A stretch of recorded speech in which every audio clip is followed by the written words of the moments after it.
హరి ఓం. మా ఛానల్కి స్వాగతం. చూస్తున్న వీక్షకులకు ప్రేక్షకులకు ప్రియ కాలభైరవ భగవద్బంధులకి స్వాగతం పలుకుతూ మమ్మల్ని ఎంతగానో ఆదరిస్తూ ఉండబడినటువంటి ప్రియ సోదర సోదరీమణులకు సనాతన ధర్మ సంరక్షకులకు జ్యోతిష్య అభిమానులకు స్వాగతం పలుకుతూ అందరిపైనను గణేష నిమజ్జన మహోత్సవ శుభాకాంక్షలు. గంగా తీరం వైపు వెళ్తున్నటువంటి గణపతి స్వామివారిని ఒక ఆశీస్సులు. తండ్రి కైలాసం నుంచి వచ్చి మేము చేసిన పూజలంతను కూడా స్వీకరించి మమ్మల్ని ఏడాది వరకు సంపూర్ణ ఆయురారోగ్యాల చేత ఆశీర్వదించమని సాగర తీరం వైపు స్వామివారి వెళ్తూ ఉంటారు కనుక అందరూ స్వామివారి యొక్క ఆశీస్సులు పొందుదాం. అఖండమైనటువంటి అష్ట కష్టాలకు స్వస్తి పలుకుదాం. అష్ట ఐశ్వర్యం స్వాగతం పలుకుతాం. 16/9/2024 నుండి 30/9/2024 వరకు పుట్టినటువంటి వారందరికీ కూడా ముందస్తుగా జన్మదిన శుభాకాంక్షలు. గతంలో వివాహం చేసుకున్న వారికి వివాహ వార్షికోత్సవ శుభాకాంక్షలు. ద్వాదశ రాశుల్లో గ్రహ గమనాన్ని ఒకసారి వీక్షింపచేద్దాం.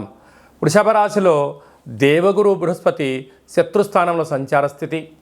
మిథున రాశిలో కుజ భగవానుడు సంచార స్థితి. సింహరాశిలో బుధ భగవానుడు సంచార స్థితి. కన్యరాశిలో త్రిగ్రహ కూటమి రవి శుక్ర కేతు సంచార స్థితి. కుంభరాశిలో శని భగవానుడు స్వక్షేత్ర తిరోగమన వక్రగమన సంచార స్థితి. మీనరాశిలో రాహు సంచార స్థితిలో ద్వాదశ రాశుల్లో గ్రహ గమనాలు ఈ విధంగా ఉన్నాయి.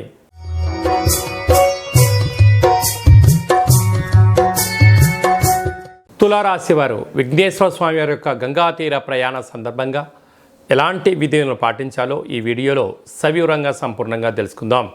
తులారాశిలో ఏ నక్షత్రాలు వస్తాయనగా చిత్తా నక్షత్రంలోని 3వ పాదం 4వ పాదం, స్వాతి నక్షత్రంలోని 4 పాదాలు, విశాఖ నక్షత్రంలోని 1, 2, 3 పాదంలో కలిపితే తులారాశి. చాలామందికి పుట్టినటువంటి కాల సమయంలో డేటా బర్త్లో లేనటువంటి కారణం వలన పేరు యొక్క మొదటి అక్షరాన్ని అనుసరిస్తూ ఆ రాశిని తెలుసుకునే ప్రయత్నం చేద్దాం. రా, రి, శ్రీ, రు, రే, రో, తా, తి, తు, తే అక్షరాల వారందరూ కూడా తులారాశి జాతకులు. తులారాశి యొక్క అధిపతి శుక్ర భగవానుడు.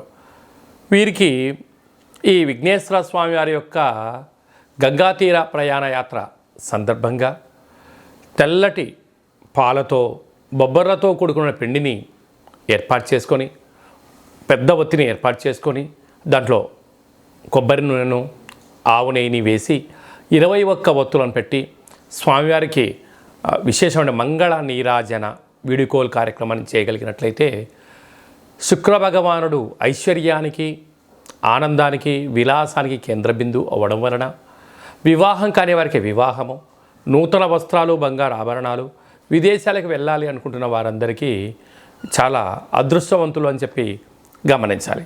అలాగనే పంచమ స్థానంలో శని భగవానుడు వక్రగమన సంచార స్థితి ఉండడం వలన వృత్తులలో, ఉద్యోగాల్లో, వ్యాపారాల్లో తల్లిదండ్రులతో పిల్లలతో సకుటుంబ సపరివార సమేతంగా ఆధ్యాత్మిక చింతనలో పాల్గొనడం వలన మీకు ఎలాంటి సమస్యలు ఉండవని చెప్పి గమనించాలి.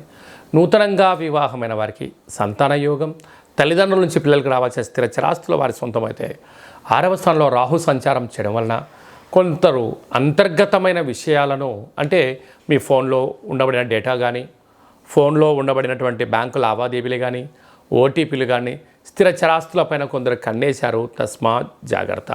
అష్టమంలో దేవగురు బృహస్పతి సంచారం చేయడం వలన తీర్థయాత్ర కార్యక్రమాల్లో కానీ విదేశాలకు వెళ్ళాలనేటువంటి తొందరలో కొందరు మిమ్మల్ని రాంగ్ ట్రాక్ ఎక్కించడం, ఉచిత సలహాలు కదా అని చెప్పి అన్నీ తీసుకోవద్దు.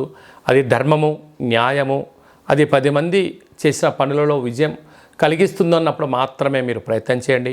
అన్నింటా విజయం మీ సొంతం అవుతుందని చెప్పి గమనించాలి. అలాగనే భాగ్యస్థానంలో కుజుడు ఉండడం వలన భార్య పైన భర్త, భర్త పైన భార్య ప్రేమానురాగాలు 2 అవసరము. లేకపోతే ఇంట్లో అంతా చికాకుగా ఉండడం, గొడవలు పడడం అనేక రకాలుగా ఉంటుంది.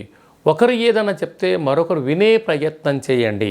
లేకపోతే రుణ సమస్యని, రోగ సమస్యని, శత్రు సమస్యని మీకు మీరే సమస్యను ఆవగింజను గుమ్మడికాయంత చేసుకొని ఎడబాటు అయ్యే పరిస్థితి అధికంగా ఉంటుంది.